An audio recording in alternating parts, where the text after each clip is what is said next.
امروز سامانه اساسگذار صلح و وحدت ملی پیشوای ملت پرزیدنت جمهوری تاجیکستان محترم امامعلی رحمان با طرح نو و زمانوی در شبکه اینترنت برآمد که در آن برای دریافت مواد ضروری از جمله پیشنهاد وسیع جستجو از روی کلیدواژه‌ها، سنه و رقم با صفت بلند در تجهیزات خود، بارگیری کردن عکس و نوارها و یا در شبکه‌های اجتماعی مبادله نمودن آنها امکانیت لازمه فراهم آورده شده است.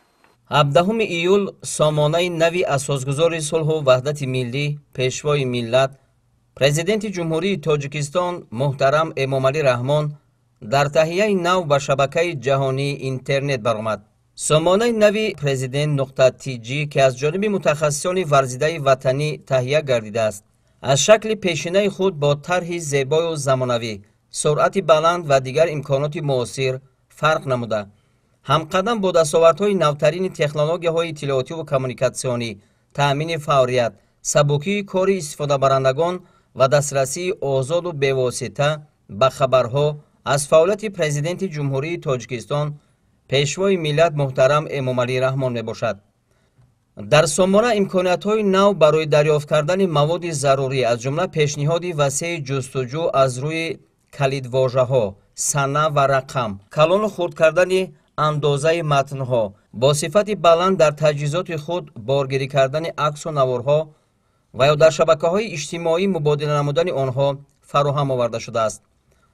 برای استفاده برندگان کامپیوتر، تلفن‌های موبیلی و پلنشت‌ها طرح‌های علاهیده سامانه تهیه گردیده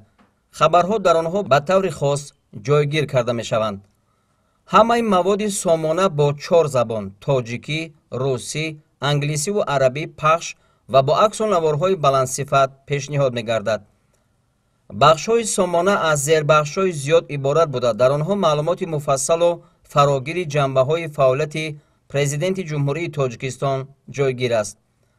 در سامانه برای خوانندگان همچنین درباره تاجیکستان، رمزهای دولتی، پیشوای ملت، پرزیدنت، حکومت و دستگاه اجرایی معلومات پیشنهاد گردیدند.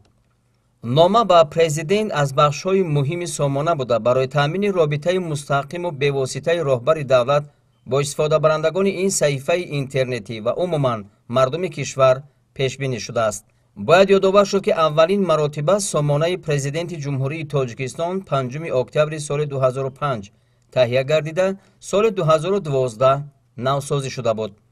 تهیه این نوی سامانه پرزیدنت نقطه TG با کارمندان واسطه‌های اخبار عامه و هر یک استفاده برنده شبکه جهانی اینترنت امکانیت می‌دهد که با استفاده از نوگانی‌های آن یا از صفحه‌های پرزیدنت در شبکه‌های اجتماعی فیسبوک، اینستاگرام، ایکس.com، تلگرام، یوتیوب سر وقت، بی‌واسطه و با آسانی معلومات ضروری را درباره فعالیت پرزیدنت جمهوری تاجیکستان دریافت نمایند.